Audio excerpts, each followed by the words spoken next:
Alrighty guys, we're back with episode 3, I guess, of this little mini series of reviewing all of the Dynasty Warriors games, the good and the bad that we're looking at for each of the Dynasty Warriors games. So we already did Dynasty Warriors 2, we did Dynasty Warriors 3, and now we are on the illustrious Dynasty Warriors 4. It's a tough video to make because for me, I don't want to do a disservice to the game. I think the game objectively has some really good stuff in it, but for me personally, there's going to be some things on the bad list that potentially people actually like, and that's okay. I think it's fine to feel either way about it. This is just my opinion on what I think is good and bad personally for me. So don't crucify me in the comments, but I do want to hear what you guys think about the good and the bad when it comes to Dynasty Warriors 4. With that being said, we're going to go ahead and jump into the good side like we always do, and then we'll finish up with the bad side, and that'll be it for the video. So starting off on the good side, of course, just like we did in the first two, the intro coming in from Dynasty Warriors 4 is a good thing.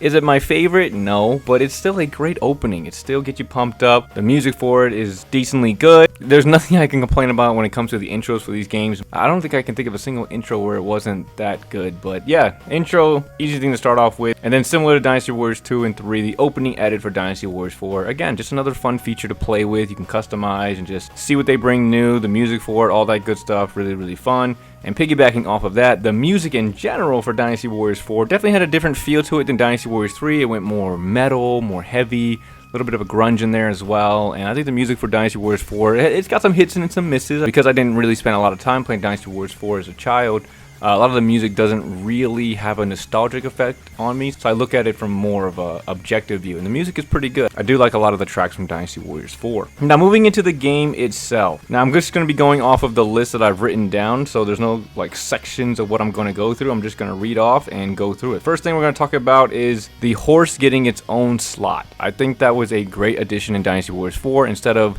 the conglomeration of Dynasty Warriors 3 where a horse item takes up one of your slots for items. I think that was a great thing for them to do. On top of that, orb. So it's cool that we could assign these different elements to our characters depending on the orb that we use. We get the fire, the lightning, the blast, the vorpal, all that poison. Really cool stuff that they added in. One thing I also like about Dynasty Warriors 4 is regardless of the difficulty it's set on, I haven't played Dynasty Warriors 4 Extreme Legends, but just for base Dynasty Warriors 4, there is an unlimited interim save, which makes the game a lot more smoother to play on those harder levels, because we already know that Dynasty Warriors 4 can get pretty tough. Another good thing about Dynasty Warriors 4 is the introduction to the duels. The dueling system I thought was pretty cool. It was a very base level in terms of being introduced, but it was pretty fun. Every character had a little animation. You walk in and you're stuck in between you and whoever you're fighting against, and you just duke it out for a good 60 seconds until somebody comes out on top. Or you draw out, which is also an interesting feature as well. Next up, I think a really good feature from Dynasty Warriors 4 was the weapon progression. I think that's a great feature for Dynasty Warriors because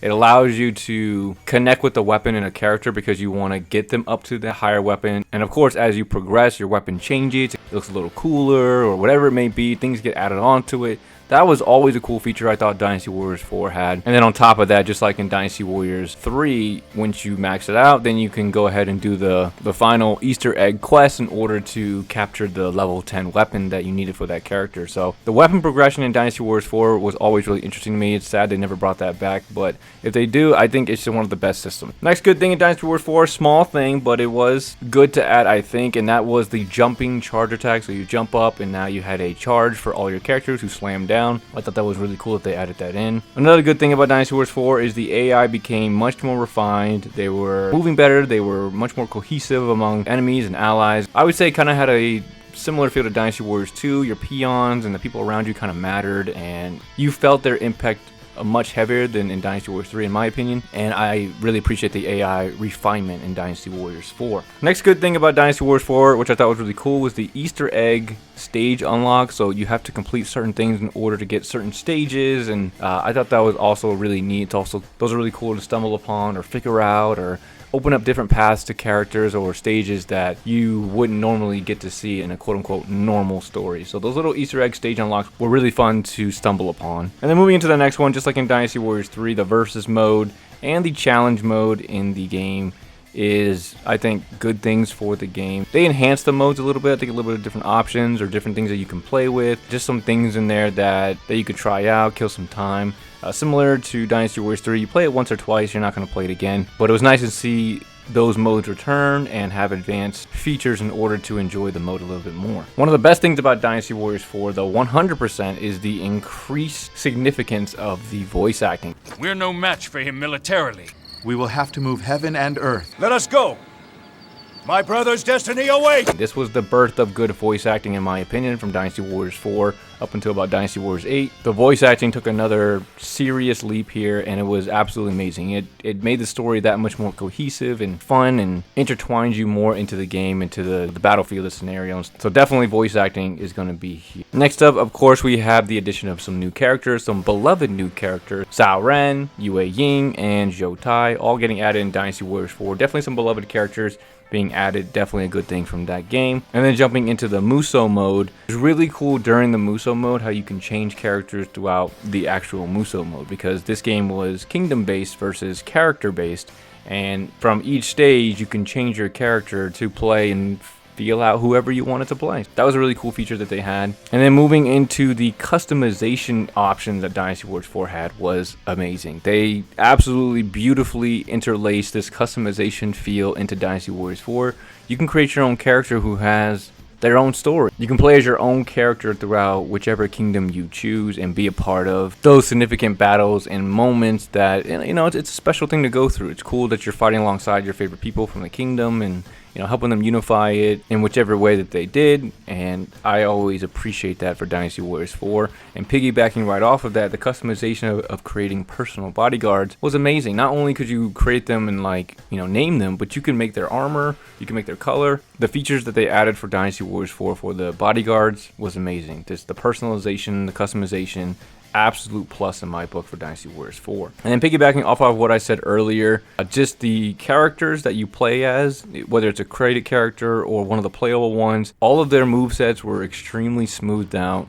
Very good gameplay for the characters. Just like I talked about with the AI, they have a very noticeable streamlined movement, and I can definitely appreciate that for Dynasty Warriors 4. A little quality of life thing that they added in, which was really cool, was markers for generals on the map. And they also, when you went into the like unit info and you can see the individual characters, if you clicked on them, you can see where their sub generals were, and that was awesome to see as well. Just a little quality of life thing that was really cool to see. Now, finishing up the good side here, we've got two more. So the first one I want to mention is the alternate costumes in Dynasty Warriors 4. Definitely really cool. I think Dynasty Warriors 3 had it too. It was like one for Dynasty Warriors 3 Extreme Legends. I think they had like one alternate costume, but for Dynasty Warriors 4, I think you have what, three or five, and I know it's Dynasty Warriors 4, an alternate color, and then you have Dynasty Warriors 3 and also an alternate color, if I'm not mistaken. But the alternate costumes being added in Dynasty Warriors 4 was really cool. I mean, you get to play as your characters who look a little bit different than how you usually play them as, and that's always fun to play with. I mean, that's a little, again, quality of life thing that you wouldn't really think of because of the way they're introduced. That's kind of how they are, but having that little extra bonus to change the way they look or their color palette, whatever it may be, was always really cool, and I really enjoyed that. And then finally, the last bit on the good side, it's just, again, another quality of life thing that I personally like to see. Even though it made the game a little bit harder, I still enjoyed seeing it, and that was the lightning, like souped up look that some of the characters had to signify that they were a very dangerous opponent. I enjoyed that. Increased the intimidation of the character and made them more intimidating to fight, and when you beat them, you felt pretty good about that because they're like a blurry ball of lightning and they're just charging forth at you, and you got to hold your own against the mayhem that is forthcoming. I don't know why I use that vocabulary, but I did. All right, moving on to the bad side. All right, the bad side of Dynasty Warriors 4. Again, this is just my personal take on the game. Let's start off with uninterruptible charges, the C1 especially. So the characters, when you're going against them, they seem to have, when they do their C1, you can't really stop them. Like as soon as you see them wind up, you're kind of stuck. You have to dodge away or not get caught. Dynasty Warriors 4 also introduced grab attack, so it was even more dangerous if you see them, like the characters that wound up and they grabbed you and then you're stuck. So it was sucked that you couldn't interrupt them, like hitting them or, you know, trying to interrupt them. It seemed like you, at least for me, from what I was playing, I couldn't interrupt these charge attacks from hitting me. Piggybacking right off of that, some of the C1s they did, especially like Zhao Yun is one that comes to mind right away, because when you're running away from them and they do a C1, they lock onto you. Like, I'll be like doing a zigzag pattern or going off in a diagonal, and they somehow just auto lock onto me and still hit me. I'm like, how did you do that? Or like the little, what's that fire thing? Like they walk away and they do like a little boom, that little sound. It's like you can't dodge that. And then the AI seems weird about it too, because like for that one specifically, they do it over and over again until they hit you with it, which it's fine, you know, whatever. But the C1s were definitely kind of weird in this game. Next up, moving on to the next one. For me personally, Dynasty Warriors 4 is probably the most difficult Dynasty Warriors because even on easy, as you progress, the game still is difficult. Like, it is a difficult game. When you're starting out with bare knuckle nothing, you have no level 1 character, level 1 weapons, no items. If you, it's going to be a struggle. Especially when you get up towards those higher levels, no matter if it's on easy or not. Shop P on easy, it's a whole nother nightmare because Lubu is somebody you have to beat. But the challenge that Dynasty Warriors 4 had was great, but sometimes it felt like it was overbearing at times. And I'm like, it's on easy, right? Piggybacking off of that, AI, again, the refinement is great, but they became incredibly more aggressive than the last game, which makes the game extremely unforgivable, which is probably why they balanced out the interim saves being unlimited, which would make sense. But the AI, especially on the hard levels, them dudes do not let up. They are very, very aggressive. And I'm just going to talk about it right now instead of waiting later. But one of the things that the AI seems to hate, and I could be wrong, maybe it's just me, jumping or getting on a horse is like a cardinal sin in this game. I don't know how many times like I jump up, there's like 4 people coming up with me immediately. Them dudes do not like you getting off the ground. They are like sensitive to it at a point, and with the aggressiveness combined with this weird blocking of jumping and getting on a horse, it gets pretty bad sometimes. Next up, the same problem that we had in Dynasty Warriors 2 and 3. The auto-locking directional attacks is very, and again, the AI is so aggressive, right? So you get stuck in a combo in one direction and there's another people around you, or maybe, you know, they get knocked off to your diagonal, right? So you're still going straight and they're to your left or your right.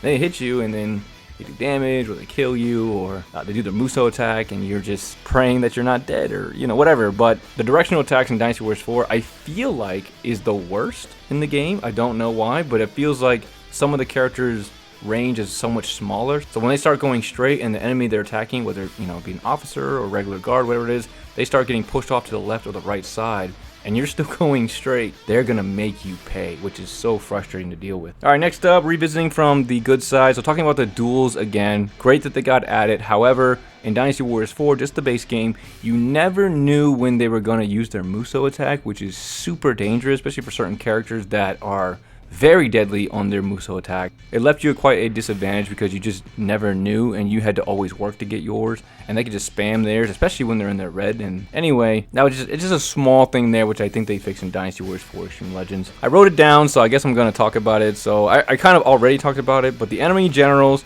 in this game are much tougher to fight, especially with some of them having that new souped up version. I like it for the aesthetic purposes. It looks amazing. But my God, those Zhang Fei, Zhao Yun, you know, Lu Bu, and a bunch of other Xiahou Dun, Guan Yu, them dudes, they make you pay. It's so bad because they are just monstrous on this game when they have that little lightning souped up version. Next thing I've written down, small little quality of life thing, and I don't think they completely got rid of it until Dynasty Warriors 6, but healing during duels is rough because you only get 60 seconds, and if you draw, I think your morale still drops when you draw, right? You draw, or, you know, you lose because this person like knocks you down or grabs you or pushes you away, whatever it may be, and during that few seconds that you're trying to get up, they healed, which was super, super annoying. Next up, maybe this is just personal to me because, again, I don't know the game very, very, very well, but sometimes the maps can be a little confusing. I think for someone who's brand new and has never played the game, the maps have the potential to be quite confusing. For example, the Wuzhong Plains, the gate closed in the middle of the map, but it looks like it's open on the map. So like if you pause the game and look at it, or if you look at the menu map on the right hand side, you'll see in the middle that it looks open. But when you go there, it's closed. Of course, you have to wait for the event to happen, and people who have played the game and are seasoned with it will know that. But if you don't know, it could be a little confusing to go through that. Another small quality of life thing that you could not do in Dynasty Warriors 4, which is actually kind of crazy to think about, is that you could not check your weapon XP progress mid-game. So you couldn't see mid-game how much more experience points that you needed. So you would have to play the whole stage, clear everybody out first before knowing how much XP you need for the next level or whatever it may be. which I thought was a little weird. Now, moving into the next bad thing, and then, again, this is just me personally. I know people love the kingdom-based story, but I don't like it. And I think it's a bad thing because it makes the Muso mode super repetitive, right? No matter who you play, you're going to get the same story in the same stages, right? There's nothing that you can play. There's nobody you can play as. It's going to be a little bit different. No matter what. Whoever you play as, there might be a couple of unique cutscenes, but that's only for the stage. It doesn't matter who you play in that stage. You're still going to get that unique cutscene with that character, but being somebody else in that stage doesn't really affect it. And I'm going to piggyback right off into talking about the cutscenes as well in Dynasty Warriors 4. The interchangeable ones, I'm also putting on the bad side as well. The cutscenes, I think in general for Dynasty Warriors 4, it's kind of not that great because it just feels like every person is doing the same thing. Like, no characters have a unique thing that they're doing for them as a character. Like, you have the cutscene at Changban where Zhao Yun rescues Ado or Liu Shan. But then everybody could do that in Dynasty Warriors 4. Or like the supplies at the Hulao Gate, or, you know, things like that. So the game, at least to me, it didn't seem as individualistic. It was less about the characters and more about the kingdoms, which I never really liked. I liked the individualism, getting to know the characters personally. Yes, you get to see kind of their personality for each of those little cutscenes, but they're all doing the same movements, they're doing the same things, so you don't really get to see the full individualism that some of the other games I think do a better job at. One thing that I personally didn't like, I enjoyed the thing in Dynasty Warriors 3, the guard push, or I forget what it's called, but the guard push thing versus the pairing that they introduced in Dynasty Warriors 4.